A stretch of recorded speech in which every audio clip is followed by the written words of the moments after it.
morning, good afternoon, good evening to everyone around the world. I am Paul Sisler, and this is In the Moment. Hello, everyone. Happy holidays. Merry Christmas. Happy Hanukkah. Um, any other holidays that are going on, I wish you the best. I'm sorry I'm not educated enough to know all the different holidays going on, but I know there's more. So happy holidays to everybody out there. Um, Today on the Vellum, we have Teepaw, and we are going to talk about settings and cultural aspects related to character development related to the holidays. So, a little holiday, the Vellum.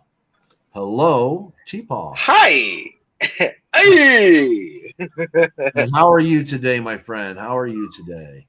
Doing pretty good. Despite all the holiday chaos and despite everything going on this month. Uh, from what I hear, you have a lot going on, and I have a lot going on, and so I figured try to fit a holiday episode right in the middle of it all. Yes, yes. I tell you, the holidays, the holidays. Love them when they come. Can't wait until they're over. It's one of those things. It's a love hate relationship, and of course, I'm not the biggest fan of Christmas. Christmas is my birthday, so two mythical creatures supersede my day, and well, it's frustrating. So, anyways, I could tell. I just kind of kick back and take it. I love the decorations. I think decorations are just gorgeous. I love that, that joy and magical feeling that comes with Christmas. I don't like all the hypocrisy and all the capitalism aspects related to it. People needing to buy Christmas presents, and put themselves further in debt and stuff like that. I think it's a bunch of nonsense. But anyways, that's just me. No, That's just I honestly, I agree with you. I walked into Walmart the other, I think it was a couple weeks ago, because the schools and like some of the local, organizations that are in tandem with the schools, they have their secret Santas and they have like their different different programs that they have that they run, where people like me who have families and we're trying to be a person and be not higher stature, but just be a person who entertains and things like that. But then outside of being Teapot, I'm a dad and I have to have a job and that sort of thing. So that world, they give us like vouchers for the kids to get them Christmas gifts. So we got them a lot of Christmas gifts. But the whole time I'm walking around the store, I'm walking around and I'm like, like Black Friday, for instance, I was walking around and I'm like, it's called Black Friday, and it's supposed to be the time when you go to the store for discounts. But if you pay enough on the discounts, for the products and stuff, suddenly you've paid just about the same as you would have for a regular price, and they never have anything you actually need on sale per se. Everything's regular price, but yeah, it's agreed in tandem with that. So for me, this holiday season, I've been focused more on uh, enjoying the moment around me, like enjoying when I am on a podcast with you, and enjoying when I'm with the kids, and enjoying the wife, and that sort of thing. Like, it's funny because Christmas is such a holiday in which people just go so wrapped up in, as you said, the commercialism aspect of it. yes. There's a movie called The Grinch Stole Christmas, and there's a movie where a grumpy old guy, or not even old, he's just grumpy and grouchy, and he decides he wants to create, he wants to take Christmas away from people because he's angry. And then by the end of the movie, his heart grows is two sizes bigger. And what's funny is the other day, kids, Phoenix and Cass decided they were going to open some of the presents because they just can't stop themselves. They're just compelled, and so they opened them up. And so one night it was one night it was Arian. Sorry, it was not Cass. It was Arian. Then another night was Phoenix, and I was like, and Gustelle, mommy, is all pissed off, fired up, and it's like, and I'm like, we'll just take them somewhere, and then we'll just tell them the Grinch stole it. And she was like, wait, really? And I'm like, yes, the Grinch stole Christmas. And she's like, I'm the Grinch. And I'm like, going, okay, well, I'm Santa, you're the Grinch, so I guess we're both Krampus. And so we went ahead and took the presents and hid them everywhere. And I put some of the presents up in the bathroom because there's like a closet area for it. It's big enough, and so it's like an attic of sorts, but like in the bathroom. So I stuffed some of the presents in there, stuff some of them behind me. And since I have to lock the office anyway, I'm like, they can't get to it anyway. So when the kids came downstairs, they're like, "Where's all the presents?" And then Russell's like, "Santa took them back." And then Amber's like, "No, the Grinch stole them." Like, it was so funny. And like me personally, like, while they're annoyed the kids got the Christmas presents, and while she's annoyed because she has to rewrap them, me, I'm like, a moral lesson to deliver. Like, don't just, you have to wait a little bit. And it also plays into the whole Christmas aspect, because with Christmas, it's like, oh, it's all about how many gifts you get. It's like, no, not really. It's about the meaning of it. It's about the one time of the year where greed tends to shine, right? But what is underneath the greed? Generosity, because people are giving each other stuff.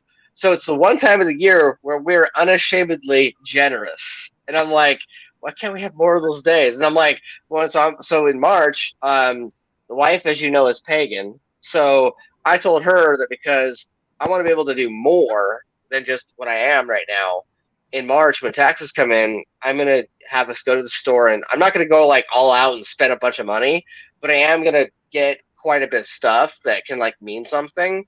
And that way, like, there's the generosity there, but there's also a bit more of the magic. And so she said that she wants us to make it a Beltane. And I'm like, well, how about if it's a Beltane meets the Krampus, only the Krampus was nice and he was named Teepaw.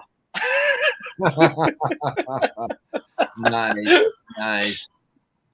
Yes, so that's what we're going to be doing. I'm focusing on the moment. I'm focusing on, we're in the moment. So focusing on the moment and focusing on, what is more important in your life than the people around you.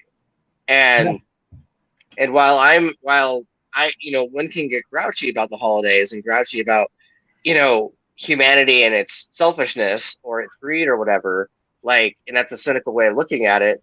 I'm like, okay, well, they have to be generous first before they're greedy, and or the generosity ends up coming out of it anyway.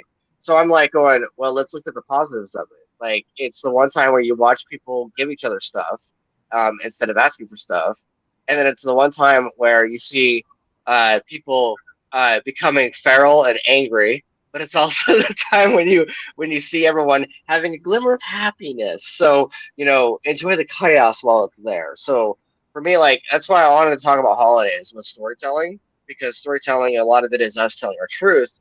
And I'm like, well, what is our truth in a holiday? Is it just a federally dictated system? Is it a calendar that we sort of just got pre-assigned, much like gender normality?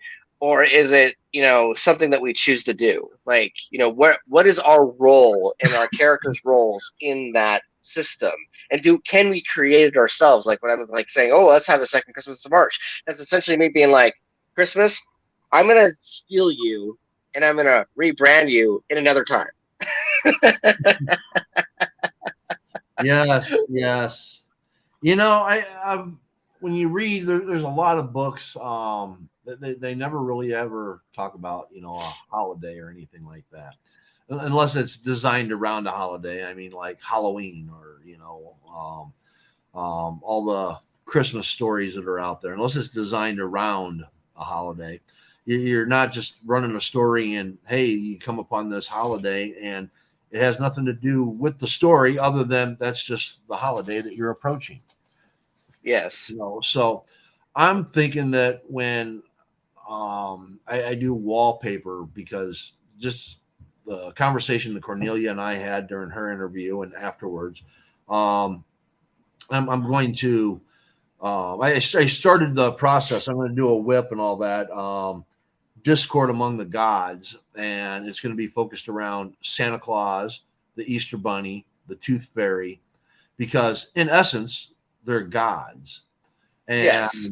if you watched the show The Boys that makes fun of Yes. superheroes, I'm going to Yep. do this with Santa Claus and the Tooth Fairy and Easter Bunny. I am going to make them just evil gods, and It's funny. So funny you say that, because yesterday at Walmart we were shopping around for stuff, and then we saw, like, I think we were looking for Clerks 3, and for some reason they had like a shelf pop out shelf that they usually have for DVDs and Blu-rays that come out, and Clerks 3 was one of the shelves, and but it was crammed full of other movies. So it looked like what they did was they ran out of stock for Clerks and was like, let's just stuff every movie that's we have on the shelf that's extra.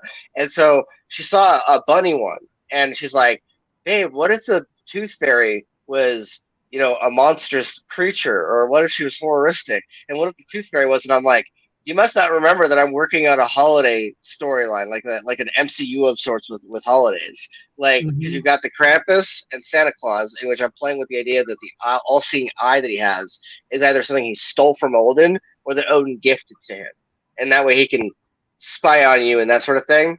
And there's like I'm going to be creating different cartoon caricature demon incarnations of these holiday characters because of the fact that you've got Thanksgiving, you've got July 4th, America's holiday, you've got, and then Amber's like, well, what about other cultures? And I'm like, I could put other cultures in there. I could even take holidays that nobody knows about and put it in there and just play around with different holidays and stuff. And then maybe have like a parallel universe to Shadowfang where it's its own thing. I haven't decided yet, but like I'm playing with a similar idea that you're talking about. Right, right. No, I've jotted down some ideas. Like you have the Tooth Fairy that takes the teeth from children. Okay, Mm-hmm. and what I'm going to do with that is I'm going to explain where fairy dust comes from. The teeth of children. Nice. Okay, and the gift, of course, is coinage under the pillow for their teeth to make sure that they always put their tooth under their pillow. They get Yes. rewarded. Where the Tooth Fairy just steals the money because the Tooth Fairy is a fairy. So I'm going to make tooth fairies these little gods that steal teeth and grind it up into fairy dust, and that's where they get their magical dust to do their magic from the teeth of children. So Yes. yeah, I've got a lot of things that I'm going to go around with and all that. I've got just a ton of things that I'm just going to bring into this. So I'm going to develop a whole story to where there's discourse between these gods, and of course the gods are going to be all the different fairies and Santa Claus and all these mythical creatures associated with the holidays, and it's going to be a war basically between all the demons and devils on Halloween that are actually good and are portrayed as evil when and kind of run a scenario of why these demons would come and take things from the harvest and stuff like that, and then all these other supposedly good mythical creatures are now trying to team up against the demons. So it's kind of a twist on who's truly good and evil. Like I'm gonna have Santa Claus where like the elves that he has is a enslaved race that he uses to forge the toys and all that, and they're enslaved. They're not willing workers. So I mean, I've got a whole line of things that I'm gonna go. I'm going to would be destroy the holidays. would be funny is if like you wrote your Santa Claus story, I wrote mine, and then they ended up playing in like this weird multiverse of madness of sorts, in which like there was like a small little collab between our characters and the versions of Santa and the versions of Tooth Fairy and shit. That would be crazy. Yes, yes, yes. So I'm Because you're excited. like, let's destroy these gods, and I'm like, what if we make them worse than that? Because Amber was talking about the Tooth Fairy having teeth, right? And she was like, "What if the Tooth Fairy, like this demonic creature who, like, is like her powers are enhanced by the teeth, and her, you've got the fairy dust you're talking about. But if like you spun it a little differently and had it to where like her armor, like her wings and everything is just teeth, and so it's like this flapping, chattering teeth of like monstrosity, and it's a fairy, and she's like looks like she's clad in skeleton bone.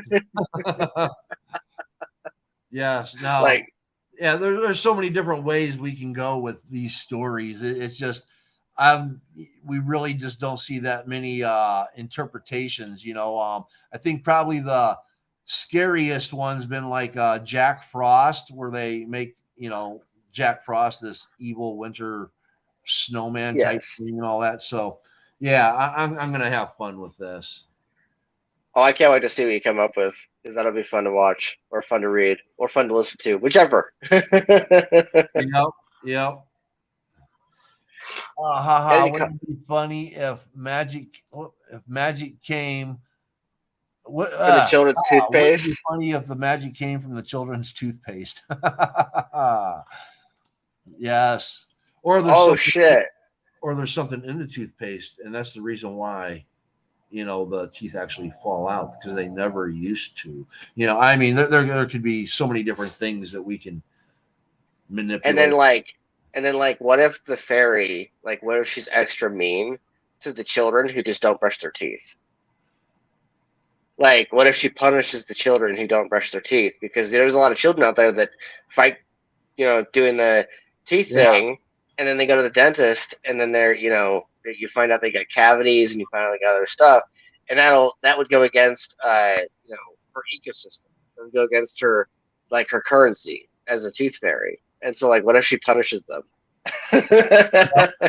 No, we could have lots of different things and all that, So yeah, no, I'm gonna have fun with it. I'm gonna have fun with it. Yeah. So as far as this goes, like, what would be your take on fictional characters with holidays? Like, have you ever written anything or read anything in relation to holidays and like characters and like their relationships with the holidays? Not really. I mean, you can go to some of those old love story holiday Christmas stories, that kind of just, soak in the magic of Santa, and stuff like that. Outside of that, you know, again, like Christmas is supposed to actually be about Jesus, and you really never see anybody put that celebration out there in a movie form. It always Yeah. goes more to the joy and happiness and family coming together, and then of course Santa Claus and the magic of Santa. So now I remember one year my kids watched Polar Express. Do you remember that movie? what is it? Polar Express. No, I haven't seen it. Really? Interesting. Yeah, it's this kid who he's obsessed with Santa in the North Pole. And at the beginning of the movie, he spends like part of that like beginning sequence looking up Santa Claus in all of his history books, and he finds he can only find the legend of Santa. And then the Polar Express, the train, comes by to pick him up, and Tom Hanks plays the conductor. And the whole time he's going through the train, journey, not believing. And so his ticket says "believe" on it, and all the kids have like their thing that they have to grow from on their thing. And one of the kids who is like very like chatty, know it all ish, his was called "learn," but he misinterpreted it to say "lean." He's like, "Lean? What lean?" And then Tom Hanks grabs the ticket and goes, "It says learn." And like every one of them has like a ticket that has like a word on it. And my kids were watching that and they were absolutely endeared by it. That's part of what got set me onto the Santa Claus thing, by the way. Is the kids were watching Pole Express, and so at school, I think it was Arian missed it, and I was utterly annoyed that he missed it, because I felt like he's a kid, why not have him experience the magic of it and everything. So the wife ended up watching Pole Express with the kids at home, and they did it like three or four times that week. They kept having her play it, and the whole time I'm like watching parts of it, and I'm like, what if there was a kid that found out he was the descendant of Santa Claus, but Santa Claus is also the Krampus, and if the Krampus has the all-seeing eye of Odin somehow, and what if that led somewhere? And that was kind of like how I started coming up with that story. I'd initially called it Claus with a K. Like instead of CLAWS, it was KLAWS. And then Amber made a little mock-up book cover that was called the Legend of Christopher Krampus. Instead of Kris Kringle. Yeah. Yes. Yes, and it was and she had initially said Chris Kringle, but then she changed it to just Christopher Krampus. And so we haven't decided what his name's going to be in the story. I just know it's going to be Santa and Krampus. And Yeah. that's a story that I'm going to be putting. I was supposed to have it written and everything this last year, and then have it released this year as like a Christmas release. But then life happened, and we moved, had a new child. A lot of stuff is stacked up on top of each other, and so I'm like, well, maybe next year. Because I want to release it during Christmas. I don't want to like write it up and then be like, okay, it's edited. Woohoo, June. Let's release it during June and during the summer. That would make no sense. So when I do have it done, it's going to be released during Christmas, and I want to try and like have an MCU of holidays in which you have like um, you have Valentine's Day, in which it's a scorned lover who's Cupid, who's trying to it's a flip of the coin as to whether they destroy love or whether they bring love together. You have like Easter Bunny, and then you have like, of course, Halloween, but you have like all these different holidays that have their own characters, and I found that that would be interesting to bring in. It would be funny as if like there's like this universe of the holidays, but then there's a multiverse of it. So there's another universe in which that are actually intertwined with Shadowfin, which is why I was playing with the idea of whether they're included in it or whether they're separate. But I like episodes that like I just have like this, not a soft spot for it, but like I have a thing for movies and shows that include holidays in there, like it's a holiday episode of the episode of the season, or if it's like a holiday movie type of thing. But I like it when they do a different thing with it. So like Guardians of the Galaxy, the holiday special. James Gunn did a Christmas themed Guardians movie in which I don't know if you remember the first Guardians of the Galaxy Volume 1, Yeah. but Star Lord is nuts over Kevin Bacon. So what do Drax and Mantis do? They kidnap Kevin Bacon. They kidnap him and bring him to space. And the whole time Kevin Bacon at first, he's like, "Oh my god, what is this?" He's like freaking out and everything. And then he like goes, "How the hell do you guys have service up here?" Because he's in the spaceship. And they're like, "Oh, we ran an antenna that can give you a signal for this many light years or whatever." And I'm like watching this episode, and it ultimately I was like, this might become my yearly thing that I watch is the Christmas special. And then like Rocket Raccoon breaks the fourth wall. I absolutely loved it because it was all heartwarming and stuff. And what's funny is Star Lord is like, "What did you do?" And then at first it's like, "This is kind of wait, what did you do?" And he goes, and then as he walks closer to the package, he's like, "What did you do?" What? Like there was like so much funny stuff in there. It was a very heartwarming episode. But I figured I was like, this is Christmas is happening right now. We had Halloween, we had Thanksgiving, and I'm like, our culture is heavily predetermined by what's on the calendar, and what's on the calendar are holidays. And like Right. work schedules are built around holidays. So I was like, well, what is that in terms of fiction?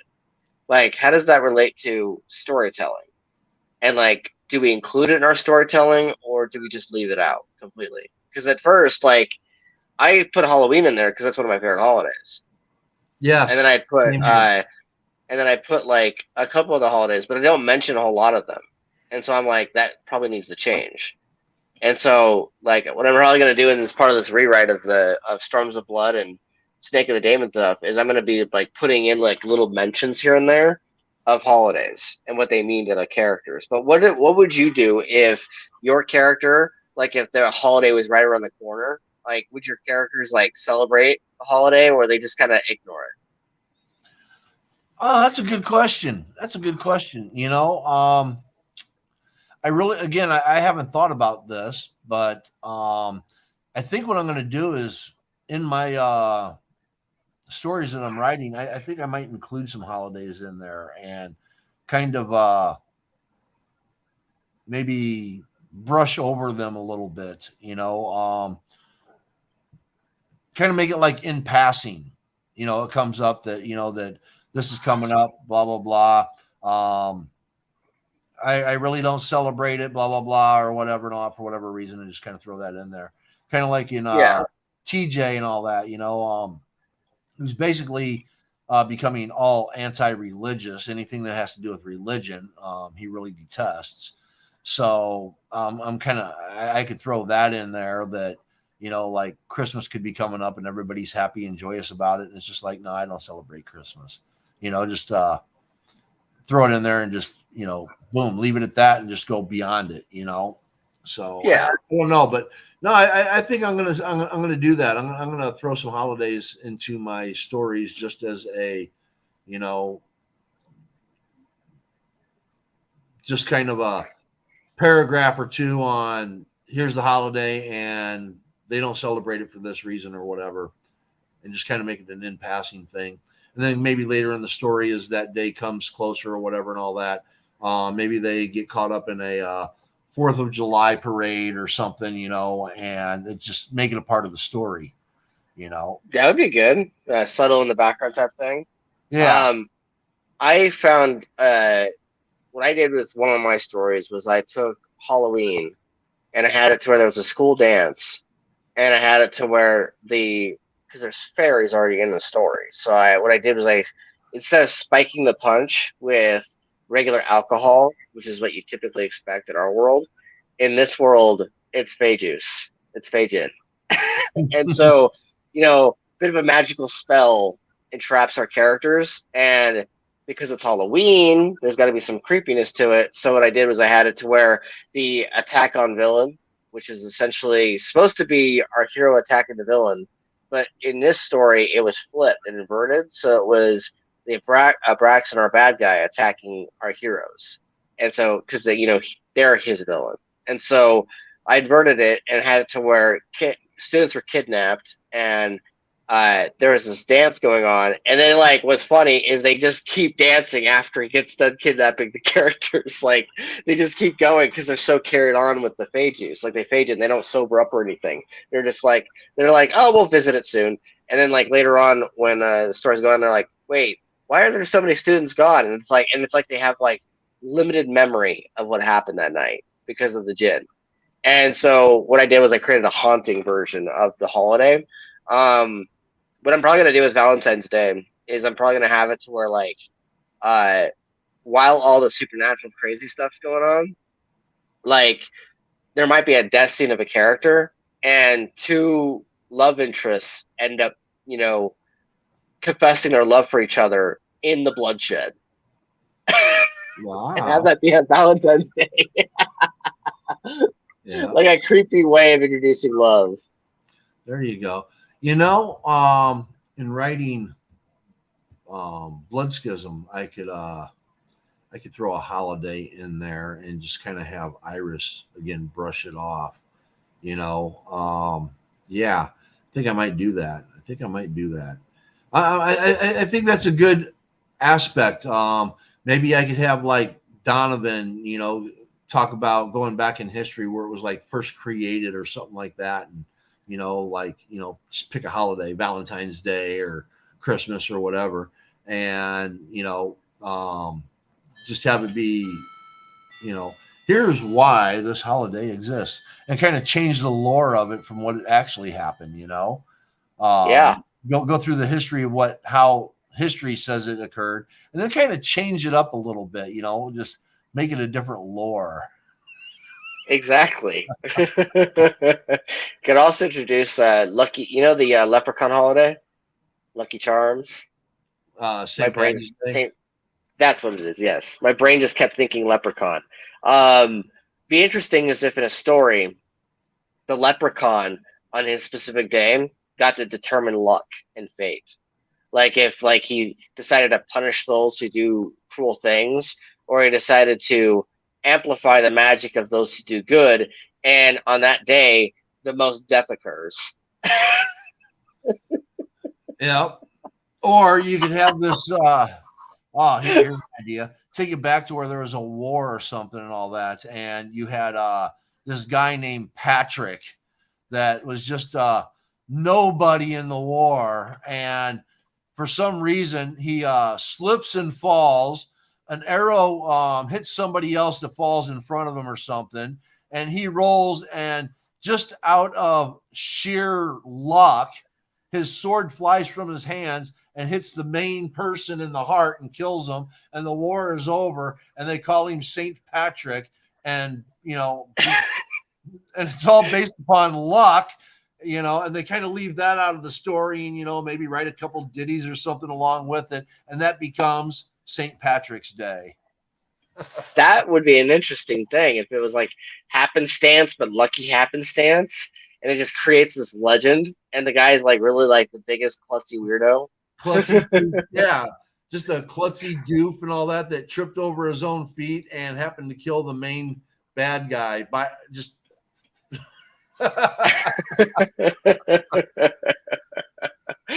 That's funny. Yeah. So as far as other holidays go, like, do you celebrate or acknowledge too many of them yourself, aside from Halloween? Halloween. I love Halloween simply because I like to do all the spooky stuff. It's fun. Eventually one day I will design and own a haunted house. I love haunted houses. Outside of that, I really don't care about the other holidays. I know there's going to be a lot of people that are like, Labor Day, Memorial Day, 4th of July. Paul, you're not a patriot. When I was younger, the holidays meant something. And I Yeah. don't take away from people who do actually love and enjoy and celebrate the holidays. That's for them. They're there for them to celebrate. If they want to take joy in them. For me, they're just another day. I've seen so much in my life and experienced so many things that for me, they're just another day. I mean, like, here's what's sad, like Christmas, my birthday. Okay. Um, because I've never truly had a birthday. Okay. Yeah. It's overshadowed by Christmas, you know. Christmas celebrations take place, and my day is, basically non existent. And other people are like, well, choose another day, but that's not my day. My day is Christmas. Choose another day for your Christmas. Well, no, we can't. Exactly. Thank you. But for me, it's just always been a very, very sad day because, growing up, my Christmas present and birthday present are one and the same. And not that it, back then it mattered, but not that now it doesn't. I give a shit less, because I Yeah. simply expect it, So being born on Christmas ruined Christmas for me, and that's probably another reason why all the other holidays probably don't have that much meaning to me, is because the magic of my day was taken from me. That's fair. You could always take it back though. Could always be like, it's gonna be my day anyway, and it's your birthday. Christmas just happens to coincide with your day, but you could always do both. But again, though, you can always do both. Why not just my day? I mean, Yeah. we don't do that for your birthday. Why do I have to do it for my birthday? Because it's designated by federal law that is Christmas. What's funny is Christmas was supposed to happen in March. Should be, yep. And Easter should be in December. But again, look at the stars. I won't go there. I won't go there. Anyways. Now, see, that's the thing is I'm much like you. And I think part of this because my dad was military, and so the holidays kind of they had their significance, but then again they didn't have their significance. Like I acknowledged they were there for years, and I was just like, okay, well, it's that holiday or it's this holiday now. Um, but I think in terms of like storytelling and in terms of like how to build a culture, I think honing in on what a holiday is would also mean something because it can also be used as a story device to highlight a specific time in someone's life to make it notable or significant. There's Christmas, which I think should happen in March because of the fact that, even though like that's typically a day that, or typically a scenery of like candy canes and sugar and candy and, you know, snow and gingerbread houses. Like, I feel like it would be it would be interesting as if Christmas was actually during March, because according to the legend of Christmas that religious people like to say, is it has to do with Christ. It has to do with Jesus. And I'm like, Right. well, if it has to do with Jesus, then why isn't it in March? Because that's around the time that he actually, you know, that had actually happened. And then like later Right. on, he came back. But like after all the devastation and human involvement with his story, um, but like I find that interesting that our entire like society, our culture, our reality is dictated, not necessarily dictated by, more like coincided with holidays. And I'm like, well, what if we talked about that a little Yeah, well, and it is when you get down to it and you look at any holiday. One, it's commercialized. It's about making money. Okay, bit? I Yeah, mean, even Halloween, Les Amen. Okay, it's the harvest. Okay, November 1st is harvest, and Halloween is actually All Hallows Eve. It's the eve of Harvest Day. Okay, and it's when people would go out and they would do offerings and celebrations to appease the evil demons so that they could have a good harvest, you know. yeah, Um, so it has nothing to do with bats and pumpkins and black cats and witches or anything like that. It has to do with appeasing the gods so that their harvest would be good, you know. And we commercialized it, and now it's the only day that we're allowed to take candy from strangers. Okay. I mean, think about it. Don't take candy from strangers, you tell your children growing up, except for on Halloween when you go door to door and take candy from strangers, you know. personally. I mean, it's commercialized. Thanksgiving, it's a created story about the pilgrims and stuff like that. When basically that was like three or four senators' wives trying to come up with a day to share recipes and everything. And it's just a recipe sharing holiday designated by the government.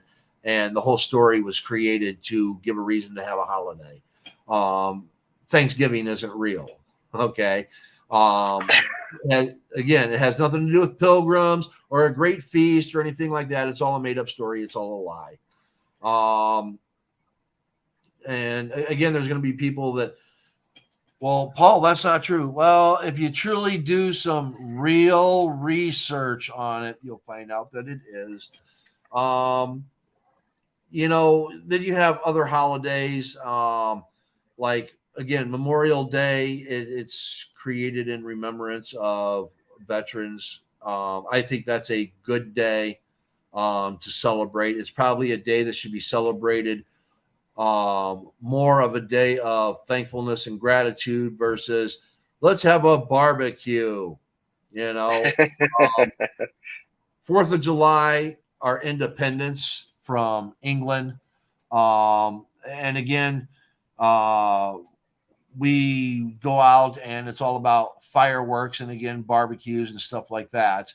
We're not actually celebrating our independence. We're celebrating a day marked on the calendar that we get to see pretty lights in the sky, you know? So we get a 3-day weekend or a 4-day weekend and we get to barbecue and spend more money.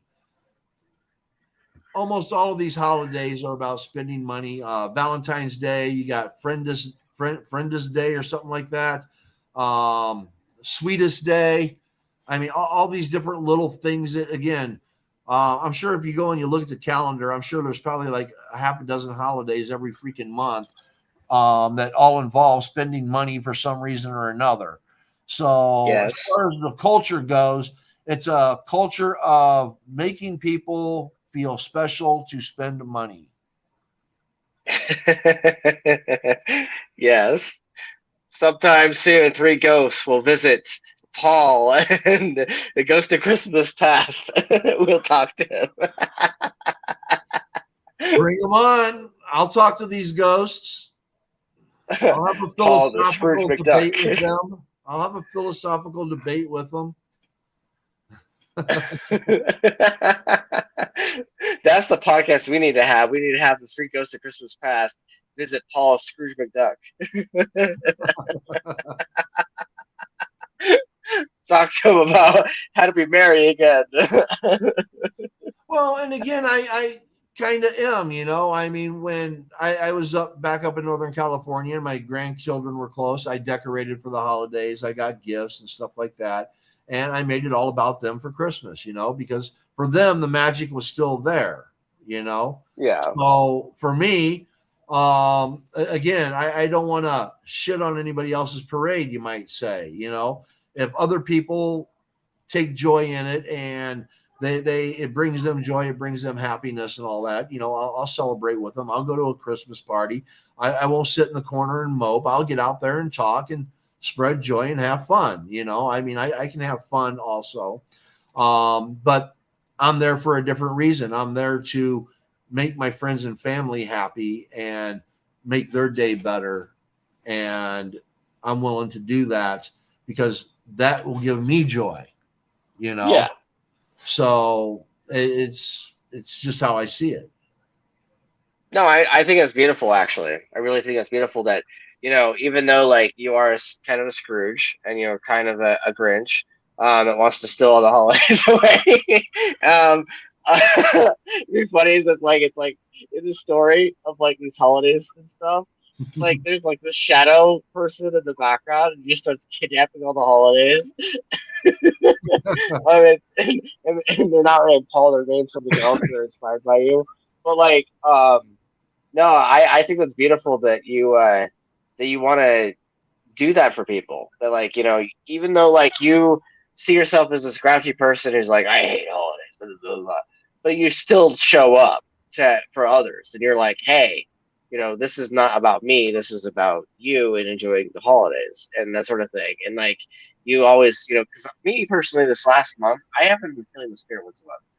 Like I haven't been feeling very festive. I've been feeling very crushed, actually. And then like not because anyone died per se.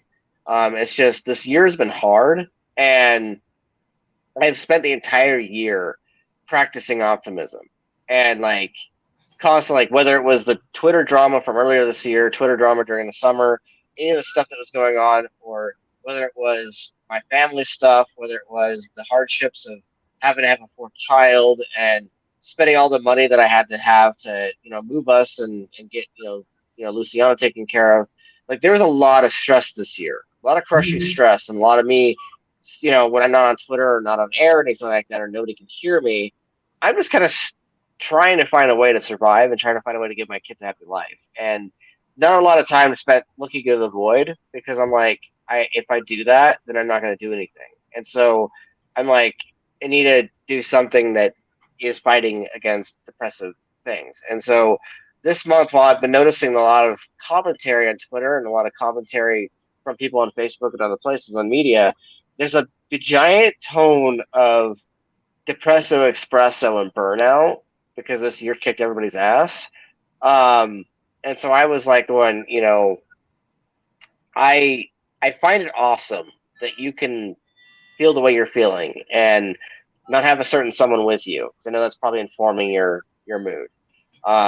And I understand that pain. Like my mom's not here, and there are certain people that I would love to have, myself. And I think it's awesome that you're still showing up. I think it's awesome that you're still doing this podcast with me. That even though you're doing a lot of holiday smack talk, you're still here. You're still talking to me about it. And you're still trying to create something good to give to the audience. So we appreciate you, Paul. Well, thank you. Thank you. Well, and again, it's the reason I created this podcast initially when it was called The Red Herring Effect was to promote my book. It was all about me, okay? It was all about me. And my wife took ill due to cancer. And she passed January of this year. And I kind of see things differently now. And instead of it being all about me, because if it was all about me, I wouldn't be here anymore, because I don't want to be here. But my wife made me make a promise, and I did, and I'm going to hold to that promise. And when you start looking at things in a different light, when someone makes you look at things in a different way, it makes you realize that the importance isn't about you. And it's not that I've always been a selfish person and I've always thought just about me.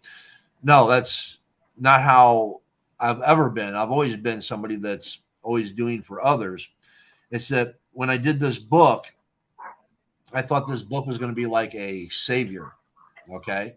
And I had to do everything I could to get it out there and again make it all about me and this book. And I've decided that my book, it really doesn't matter. It's either going to sell or it's not. And quite frankly, I really don't care anymore because I learned a lot in writing it.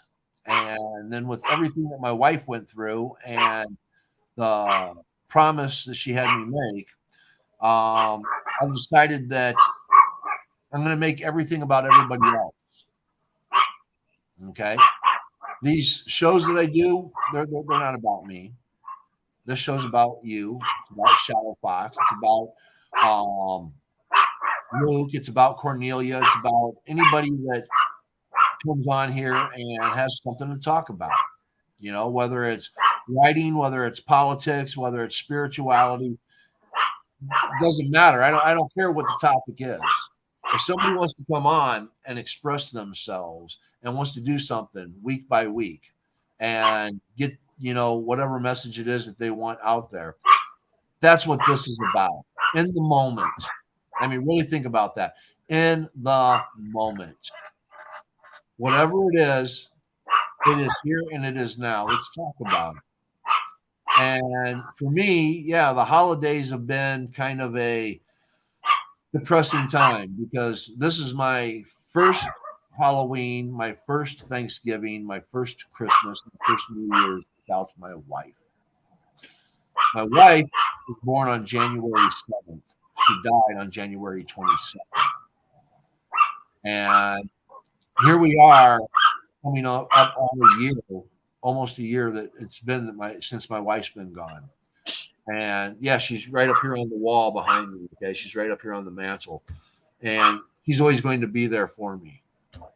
Okay. But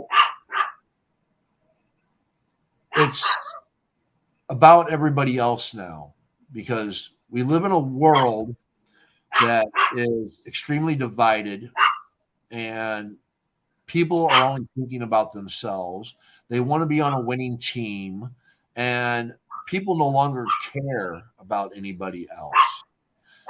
And it's part of my duty and responsibility as a human being to help others start to see their way again as you're not the only person here.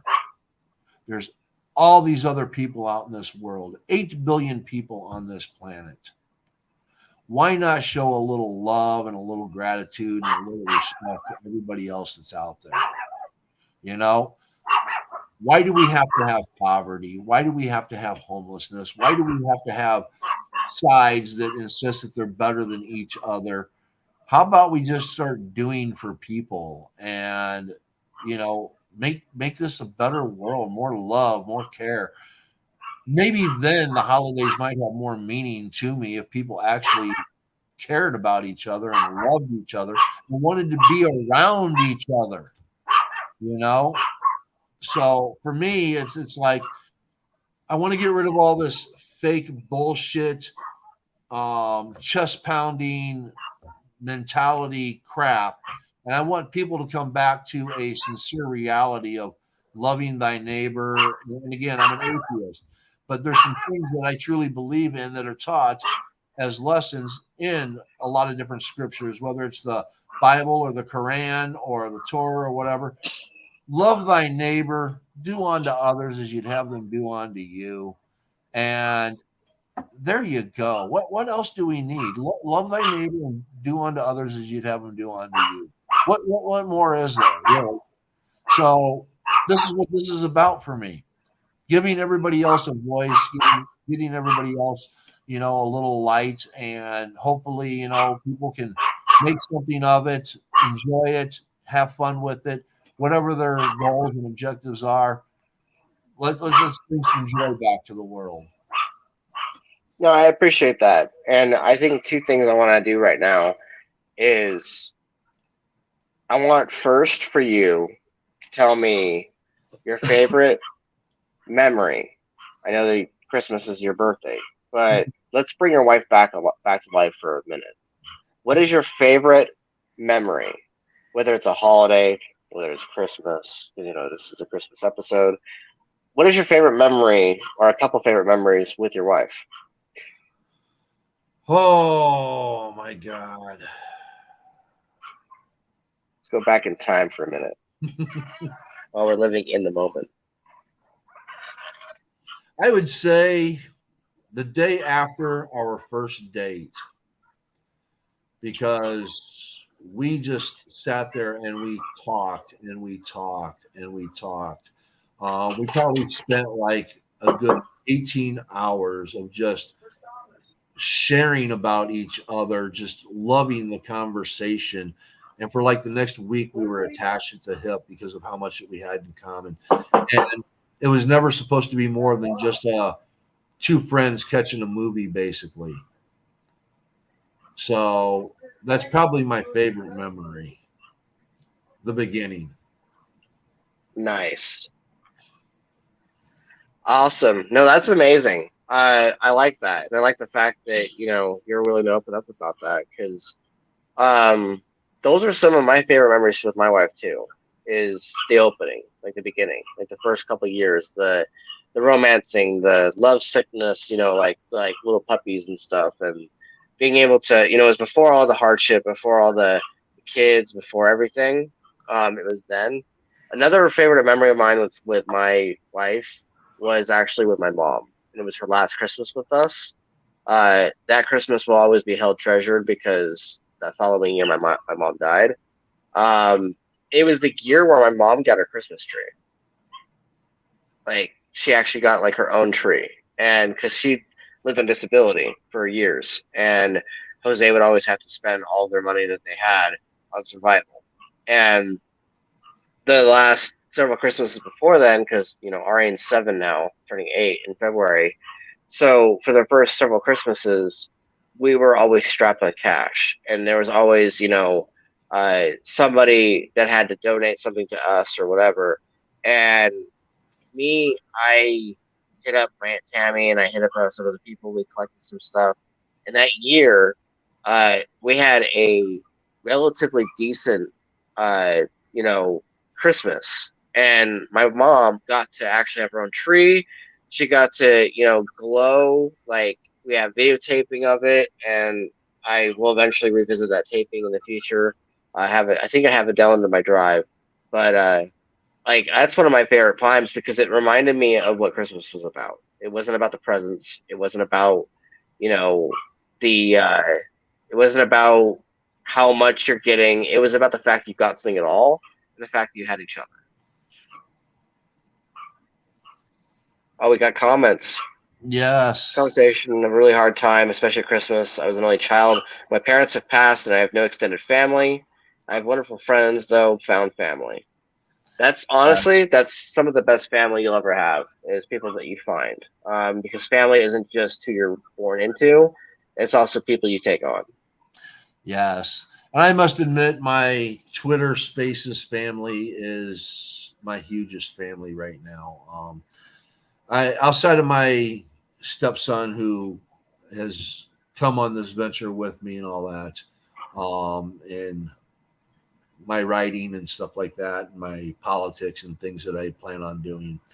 I really don't have much family connection left, good family connection. I do have family out there. It's just not good family connection. Um, um, I have two daughters, two stepsons, um, grandchildren, great grandchildren. Not, I don't have great grandchildren. My grandchildren are great. I love my grandchildren. They're great human beings. But my family has become my Twitter family. I've got some people that I've become really, really close to that are really good friends.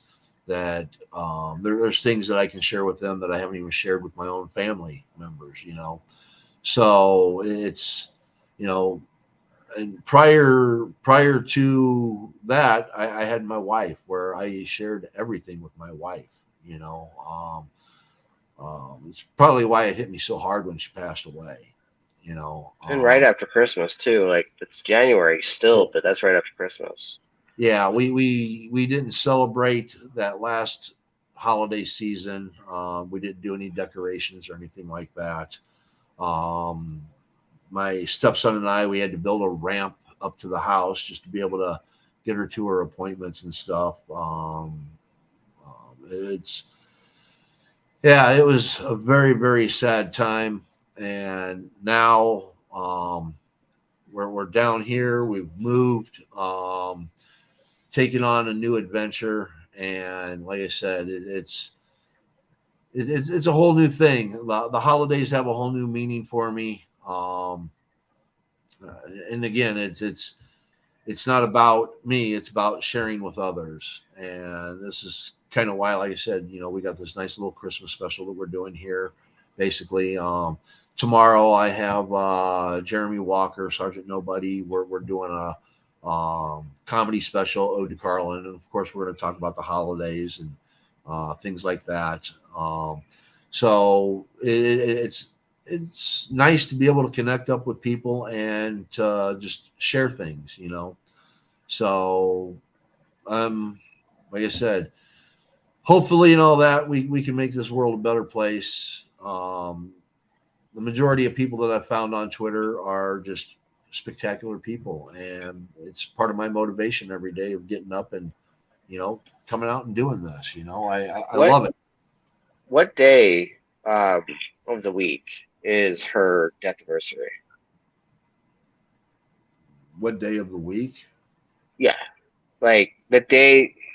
So a year after the day that she left her mortal coil. Is it like a Tuesday? Is it a Thursday? Like what day? What day of the week is it? Oh, I don't know. Let's see here.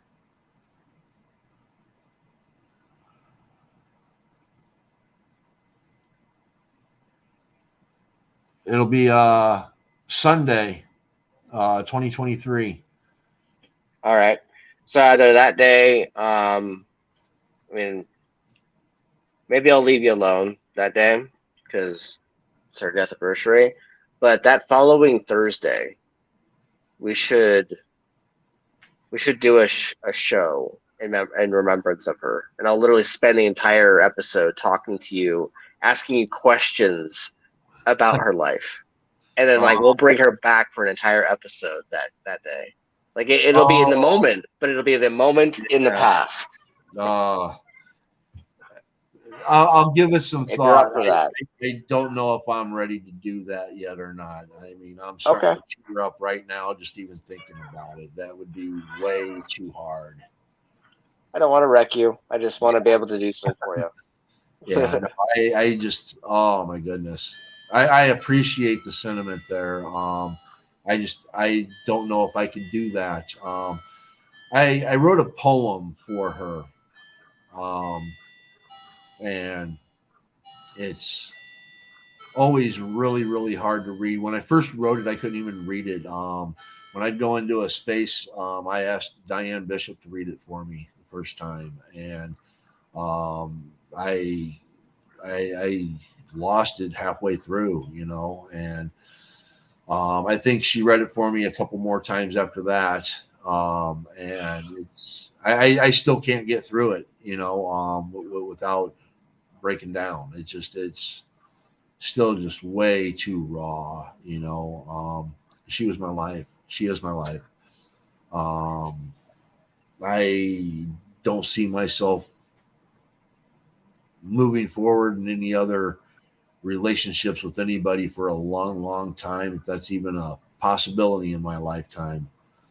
So um, I I feel you there. yeah. Definitely do.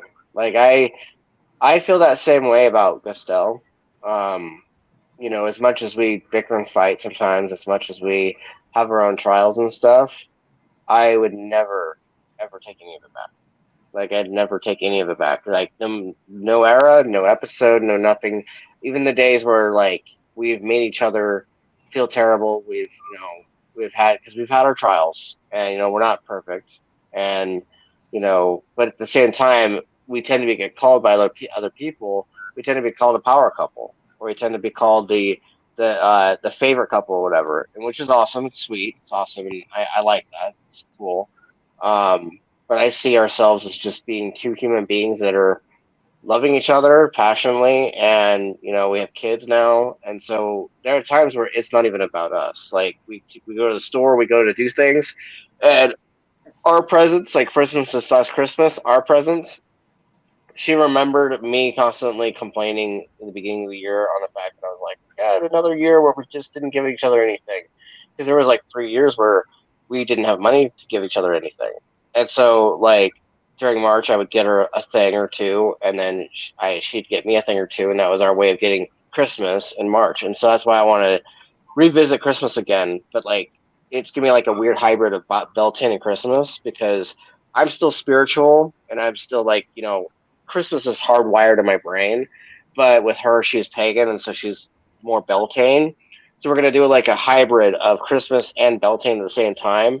And I of course made the joke yesterday. I'm like Krampus Teapot or Santa Teapot is gonna show up and give out gifts this year and or this year meaning March and but like yeah like I would never take anything back like anything and so you talking to me about your wife also makes me think of mine and it's an awesome thing because I get to help you bring her back for a bit. Like I know that it's hard, it really is, and like I sometimes it's hard to even write my characters because Sandrastra is Peter's mom, but in reality, she is me projecting my mom onto the page.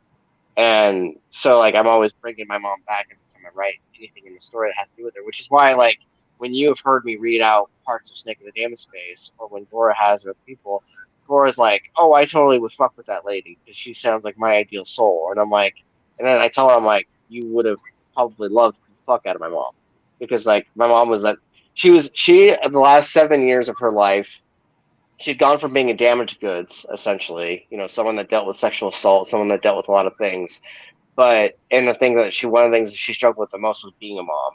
But she was an amazing nana, like to my kids, and like she went out of her way to repair a relationship with me, and especially since I was their oldest son and the one that she had the most strife with, and so, but she spent the time being like the best nana ever, and I just wanted to be able to show that in the story. And so when Gora's like, "Oh my god, I love that mom character. Like she sounds like someone that I would chill with or whatever," and I'm like, "Awesome! That means I wrote her correct." Um, I wondered, would you ever write your wife into a story?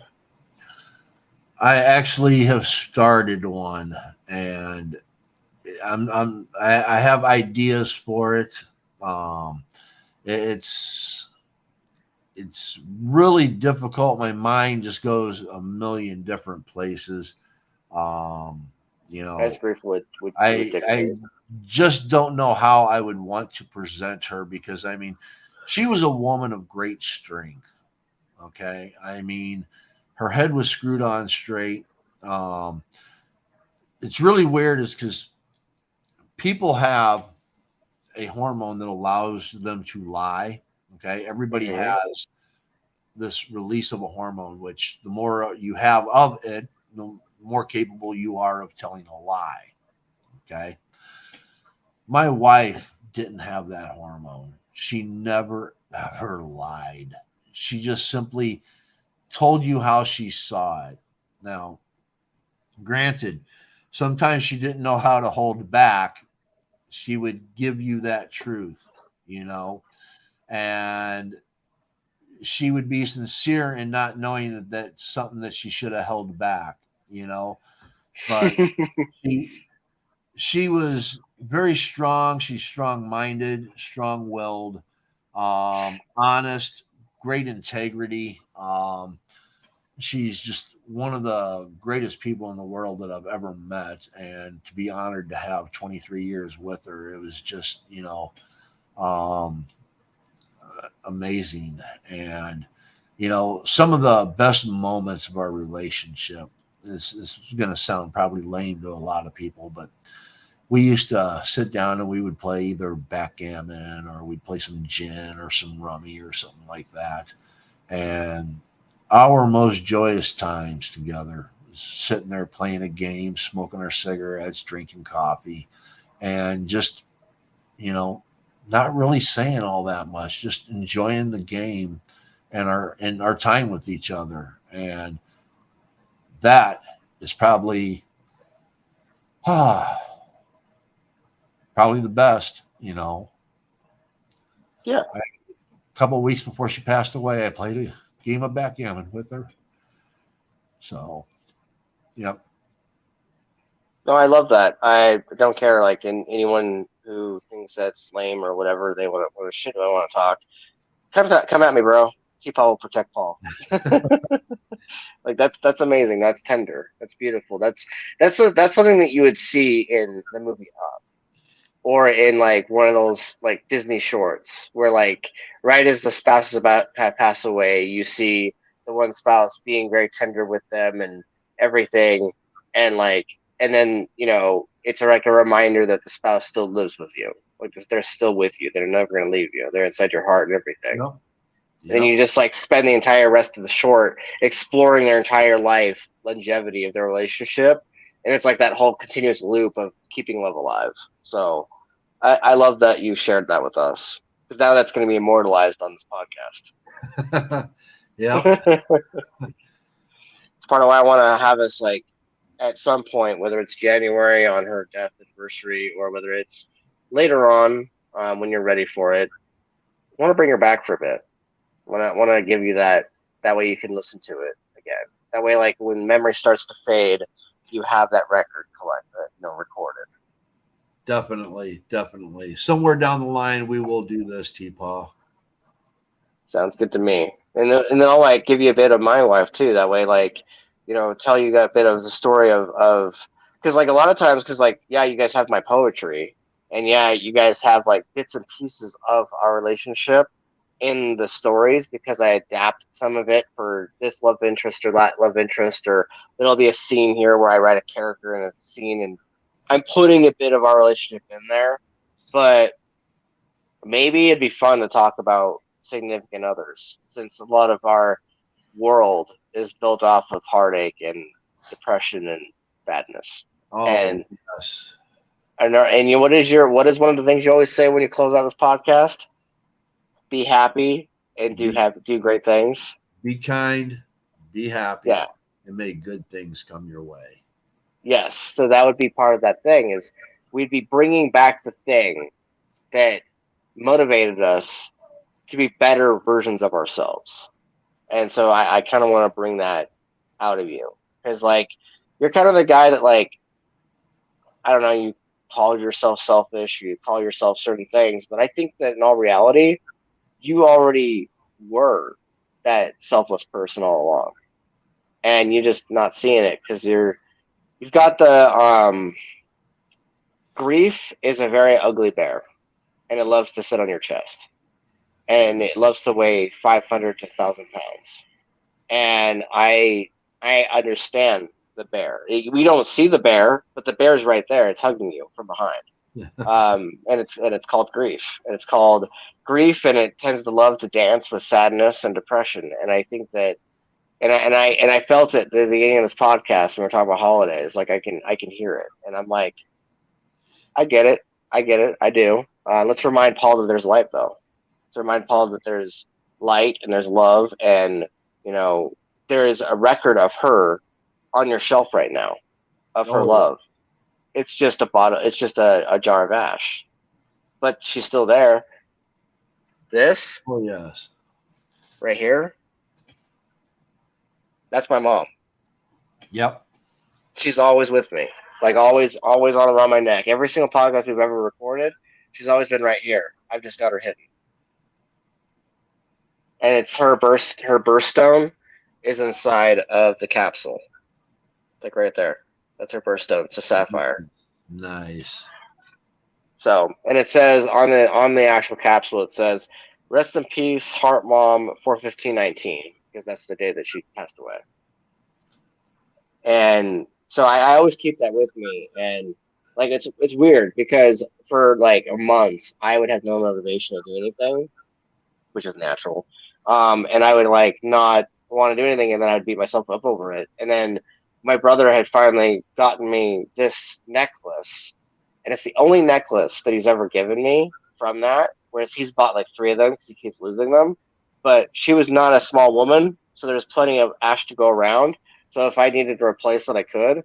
But I have not replaced it since I got it. And and for some reason there were days where I would put the necklace around my neck and I'd forget it in the bathroom, and my wife would be like, "Babe, you're being really lethargic today." And I'm like, "I am." And she's like, "Yeah, you're being a little lethargic." And I'm like, "Okay." And then she like checked my neck. She's like, "You're not wearing the necklace today." And I'm like, "Oh wait, where is it?" And then she was like, "Well, it's in the bathroom. It's on the counter." So I put it on, and for some reason, I got up and started doing everything.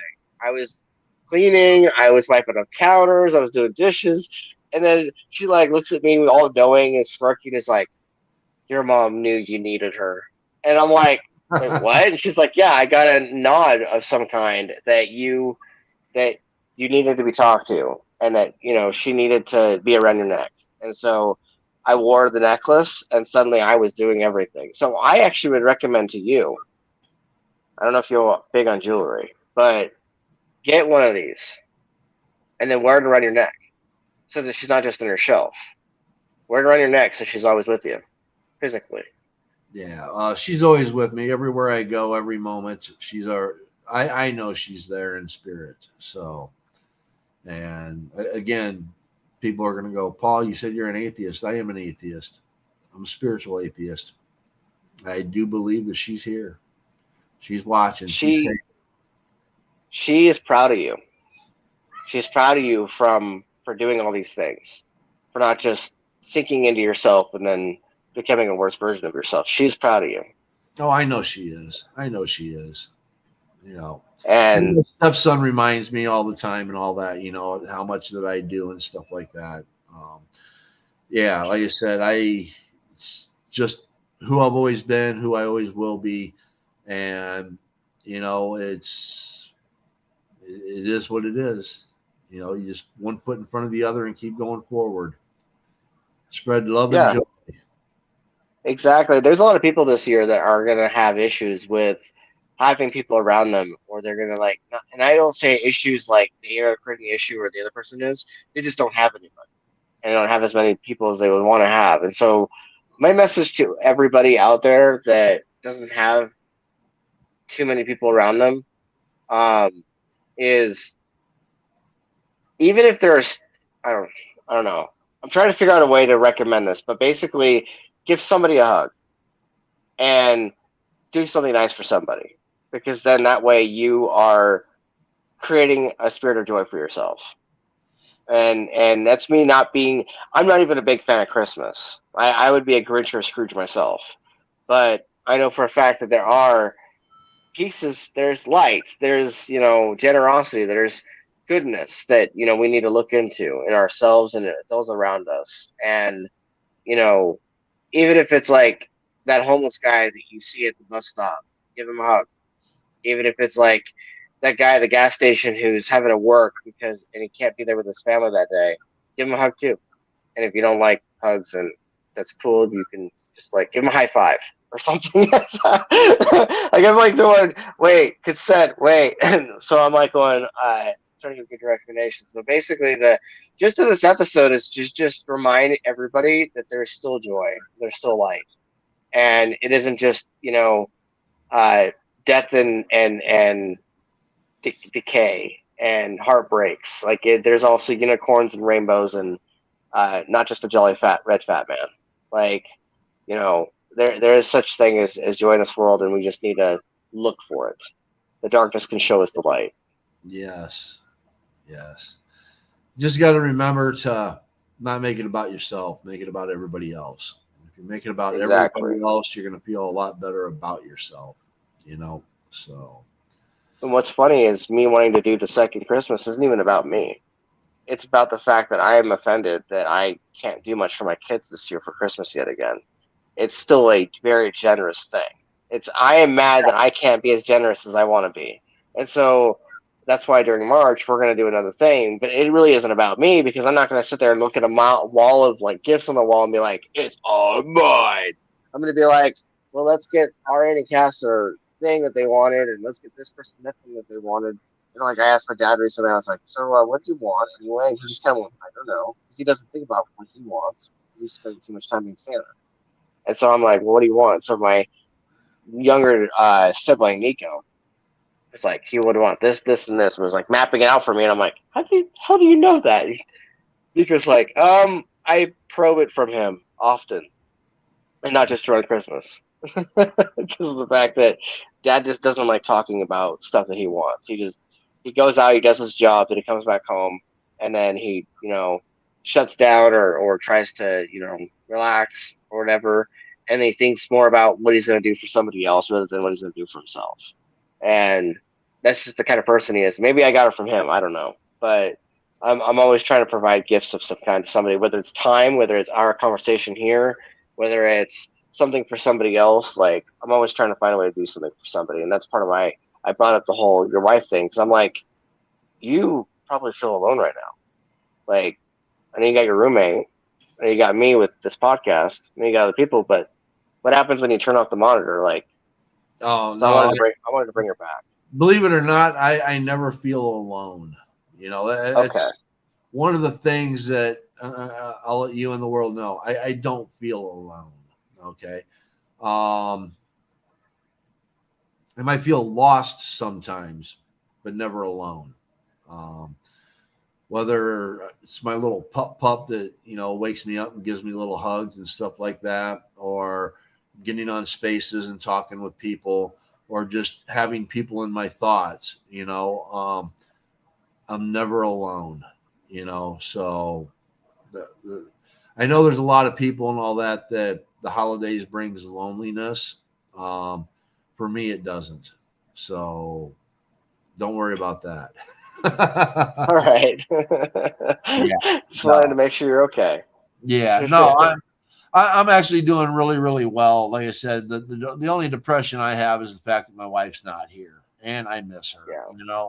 So outside of that, I've got tons of um, Twitter friends and family. I've got tons of acquaintances that I can call and talk to, and I've got a few people that I've gotten pretty close to that I can confide some things in and stuff like that. And outside of that, yeah, no, I'm definitely always well occupied with things, or even when I take time to myself and all that and watch a show on Netflix or something, I'm still, again, it's not a loneliness thing. It's I get to take a break from everything and relax, So That's very fair too. yeah. So no, in fact, these last few weeks with everything that I've been trying to get done, when I've had time, I just kind of fuck it. I ain't doing anything. I'm sitting back. This is my time now. So Yeah, no, I mean today I was like going, oh shit, we got to do a podcast today. But I'm like, wait, I am feeling very low energy today, and so I was like, you know what? I'm gonna come in. We're gonna hang out. We're gonna chat for a bit, and we're gonna like talk about holidays, talk about what relates to characters and story, and get a little bit intimate with the season and everything. Because yeah, like there's the commercialism aspect of it, yes, but there's also the heartwarming aspect in which it gives people an excuse to be generous to each other. yeah, and there are some people that are doing some very generous things. I've watched some TikToks where people have gone up and done some things, giving people things, helping people out, and stuff like that. And again, I love watching that. I can sit there and just scroll on TikTok for hours, just, you know, scroll past the political stuff because that's not what I want to listen to today, and find all the Lovejoy stuff. And there you go. But outside of that, Yep. sinking my time back into my writing, I got to get into it. I got to finish up. I finally decided what I'm going to name my book. Oh yeah. It's going to be called The Rainbow Prophecy, and then book 1 is going to be called Blood Schism. Nice. I'm going to have 3 books in it. So the first one will be Blood Schism. So the whole saga will be called The Rainbow Prophecy. Yes. Yeah. I remember, I think I made part of that suggestion. Yeah. You suggested also putting them together, calling it like Rainbow Schism, blah, blah, blah. And something like that. Yeah. Yeah. And I sat there and it was just like, it's going to be a 3-part series. Just name the saga what I initially wanted to name it, The Rainbow Prophecy, and make Blood Schism book 1. There you go. Because that's what it is. It's all about the blood and the 2 sides because of blood. So let's bring that in, and then the next one I haven't named yet, so I'll wait till I get to it, and then I'll name it then. Awesome. Yeah, I've done a fair bit of I know I haven't been that active on Twitter the last couple weeks. Been very focused on real life and kids and everything. But what I have been doing outside of that is I've been plotting up a storm on volumes 2, 3, now 4, 5, and 6. And I've been I have this entire document filled out of title names, volume names, what they're going to be called, that sort of thing. I've already got a cover made for volume 3 now. I also went ahead and split up Crimson Nightfall into parts, and so I've got another set of documents. I've been doing a lot of stuff when it comes to plotting and it comes to organization, and while also writing up part 3 for Sam's point of view. Part 2 is kind of floating there right now, waiting for me to edit it. Part 1, I am kind of dotting in it because as I write part 3, more of part 1 ideas come into my head, so that I can then retroactively go back and just kind of slide it in there. But I've been kind of working with stuff there. I was trying to release part 2 in October and then part 2 in November or December, but I'm I don't know, with everything happening with the fall season and with all the holidays and stuff and the kids at school and just everything kind of colliding chaos wise, I'm just when I'm done with it, then I'll release it. Yeah. And I'll figure out a good time for it, because right now I'm more, balls deep in the plotting process and making the story real, rather than focusing on let's just get it out there and get people eyeballs on it. I'm just right now I want to just kind of work on the story, not stress myself out, and take care of the kids, because it has been a hectic season. It's been a hectic last half of the year. The 2022 kicked me in the balls. Yep. Yeah. 2022 has been rough. It has been rough. 2023 is going to be a lot better. Things are going to turn around. It's going to be a lot better on a lot. That's what I'm hoping for. Yep. That's all right, exactly what I'm hoping for. All right, T-Paul. All right, let's go ahead and call it. This has been a great conversation. I've loved it, and again, Anya, just Ari, I love this conversation. Thank you again. I appreciate it. Thank you for being here, and thank you for showing up, and thank you for contributing your thoughts to this, Ari. And we'll do this again. Same bat time, same bat channel. Next week, we'll figure something out. I want to try and get Luke and Cornelia in on this. I'm trying to do that last minute this week, but we'll try to do something next week and see if, after Christmas, if things have loosened up a little bit. Yep, definitely. Sounds good. All right, everybody, remember, be kind, be happy, and may good things come your way. Thank you. Have a week. Woo!